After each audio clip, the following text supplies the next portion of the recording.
David here with Figboot on Pens. Today I have something I consider to be very cool out of my own personal collection. It's different than any other pen that I own. It's a pen from one of my favorite one-man pen studios, and that artisan is Ryan Krusac. And the pen for you today is the Ryan Krusac Studios Legend 16 Scrimshaw Kraken. With a name like that, you know it's going to be something cool. So what I'm going to do is talk a little bit about Ryan Krusac and go over his business, talk about the parts and the features of this pen, discuss what I care for and what I don't care for. I'll show some measurements, size comparisons, and then provide a writing sample. Ryan Krusac is based out of Calhoun, Georgia, which is located about an hour north of Atlanta, where he works out of his home studio.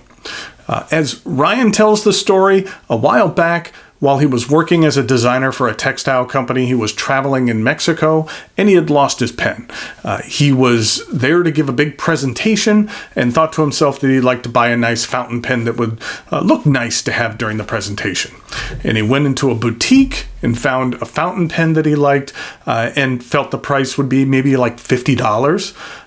And then when the man behind the counter informed him that the pen was $250 and that the small boutique sold a couple of these pens a week, a light bulb went off in Ryan's head, and his pen company was formed. Ryan works with natural materials, and he is way too talented. It's just not fair.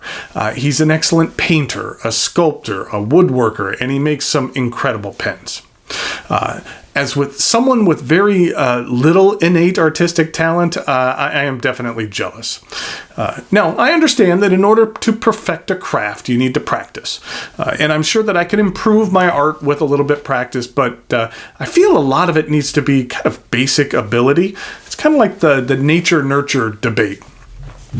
When I was younger, I played the piano, and it didn't come very easy for me. And I had to work very hard to be a very mediocre pianist. For others, learning to draw or paint or learn an instrument just comes a lot easier. I guess I have a different set of innate abilities. Maybe there's someone out there who's jealous of my mad Excel skills. So, okay. Enough about that. How about we take a look at a pen? The pen arrives in a sleeve similar to this one. Ryan's daughters actually have their own jewelry and sewing business called Zoya, which is kind of a mashup of their two names. The girls have an entrepreneurial spirit, and they make some really nice products. Their sleeves actually typically sell out at each pen show, and you could more often than not see them at pen shows as well with Ryan. It's kind of tough to see here, but the inside of this sleeve is kind of a map pattern that I felt was appropriate for the theme of the pen inside, which is this beauty. This is the Krusac Legend 16 Scrimshaw Kraken. Let's go ahead and start by taking a look at the cap. The end is slightly rounded, and the cap is made out of Zeracote wood from Belize. It's a deep brown with some nice lighter color accents. The cap tapers up slightly and then is straight. This is a clipless pen, and while I typically prefer my pens to have a clip, I think not having one was a very good decision for this pen. I think having a clip on here would have taken away from the overall aesthetics of this pen. There is a small step down. Then we have the barrel, which is the real highlight of this pen. The barrel is made from moose antler, which is collected by the Boy Scouts in Montana. As a fundraiser, they have a deal with a national park where they're allowed to go in and collect the antlers of the moose that the moose in the park have shed. It's a very interesting material. Under the microscope here, you can see all the veins in the antler. There is a number of designs in this series. Some spoke more to me than others. One had like a Poseidon battling a Kraken. Another one is called Moby Dick and has a large whale and a whaling ship. But as soon as I saw this model with the Kraken attacking the ship, I knew that I would purchase it. Engraved in the antler is that Kraken and ship. I think that Ryan did a good job here of depicting the action and the peril of an intense sea battle. You can see here some of the fantastic detail of the engraving. Ryan creates a drawing within a software program and then uses a laser engraver in order to cut the pattern into the antler. Each pen is not hand engraved. The hours of labor necessary to actually accomplish that would be insane and really increase the cost of this pen significantly. This is a limited edition of 150.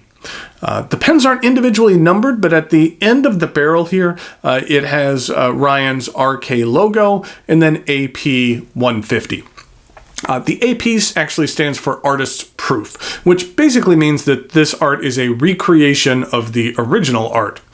I think this barrel is just beautiful.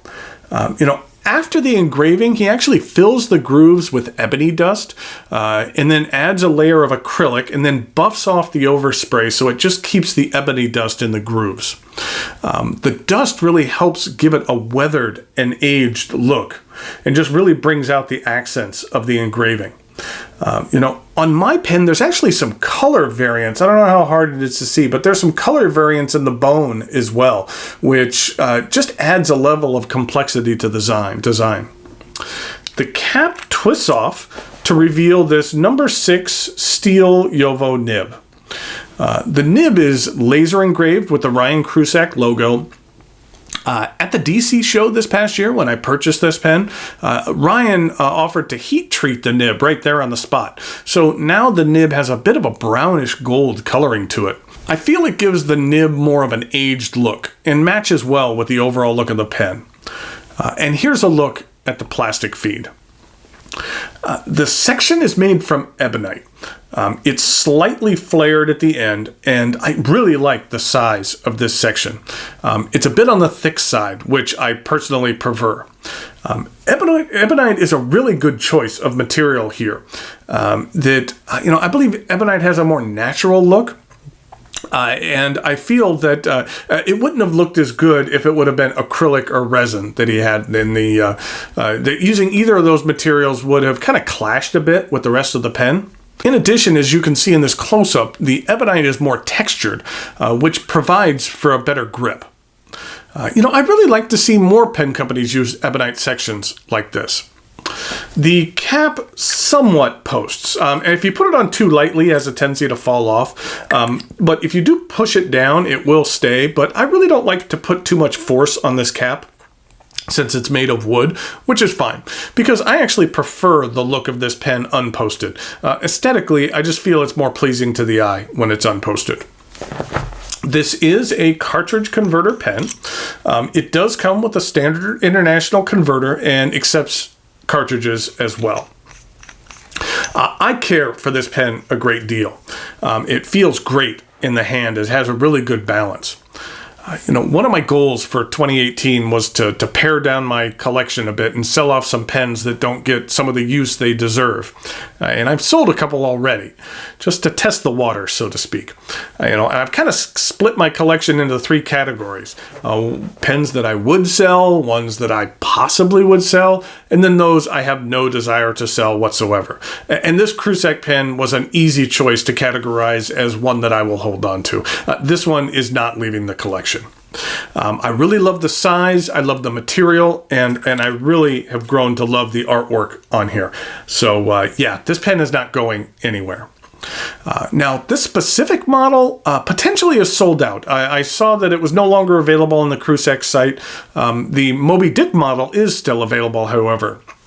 So if you're interested in this pen, you might want to check that out on Ryan's site. I'll put a link below in the notes to his site. This pen does retail for $425. I think the biggest knock people have on this pen is that they wish that a gold nib would be included at the $425 price. And while I agree that having a gold nib would be nice, it doesn't bother me that much. The JoWo nib performs just fine. I wouldn't say that it's spectacular, but it gets the job done. What you're paying for here with this pen is the artisanship and the craftsmanship that went into the creation of this piece of art. This isn't a mass-produced pen. It's a limited edition model that's different from just about anything else out there on the market. I have 3 Krusac pens in my collection, which I have purchased, and I have not regretted picking up any of them. If you would care to learn a little bit more about Ryan and his work, I'd recommend checking out the interview I did with him a few months back. It was fun to sit down with Ryan at the Raleigh Pen Show last year and hear more about his background and his process for creating pens in a variety of materials using a variety of techniques and finishes. I'll put a link in the notes below to that as well. Okay, so now it's time for some measurements, size comparisons, and a writing sample.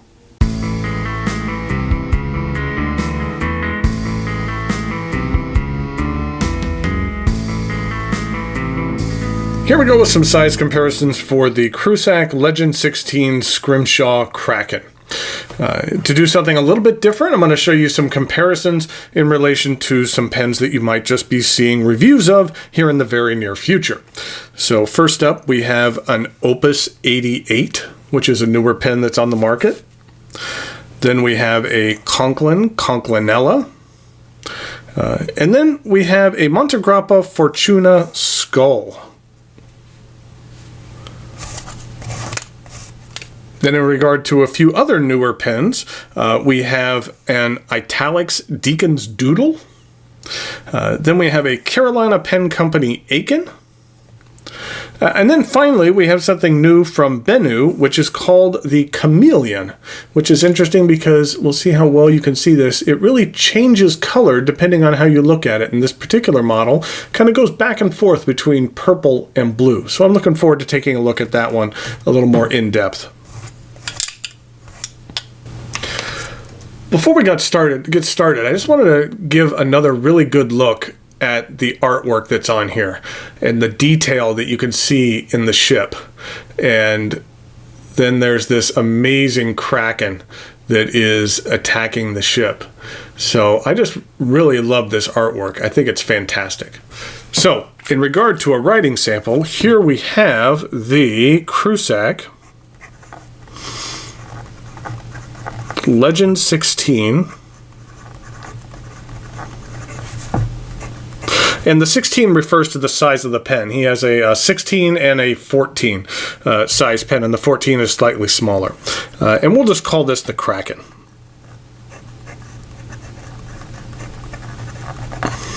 This is a medium steel nib, and the ink that I'm using today is Pelikan Edelstein Smoky Quartz.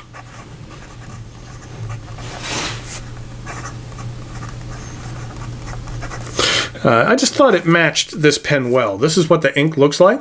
This was their color of the year last year. It was somewhat similar to the Pilot Iroshizuku Sakushi. I'm not sure if I'm pronouncing that one right. And it's a little bit on the darker side than something like the Conway Stewart King Sand. This is the bottle that it comes in. I've always liked this bottle. Nice fat top. Sometimes it can get a little bit shallow, especially if you have something like a Pelikan M1000 or a very large nib. But for the most part, it's a really nice bottle. So here we go with the rest of the writing sample.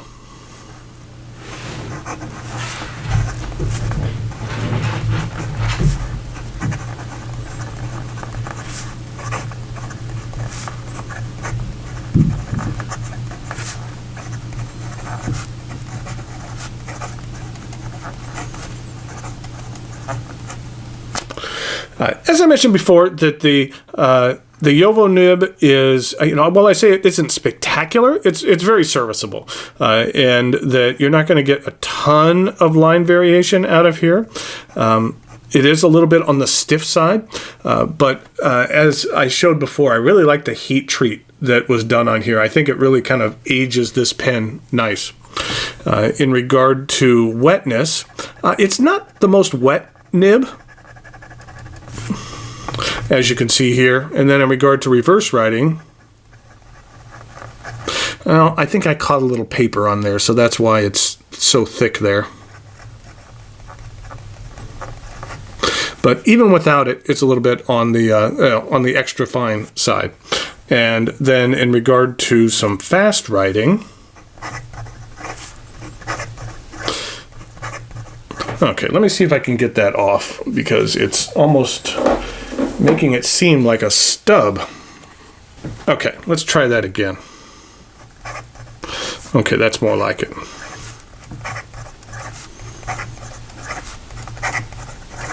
And you can see that there's no problems with the ink flow whatsoever. So there you have the Krusac Legend 16 Scrimshaw Kraken. I think that it's an extremely unique pen. That, you know, the kind of the nautical motif isn't something that I was necessarily into, but I have really fallen in love with it on this pen. I just think that the craftsmanship and the artisanship is incredible on here, and it's become one of my favorite pens in my collection. So thank you for watching, and I'll talk to you later.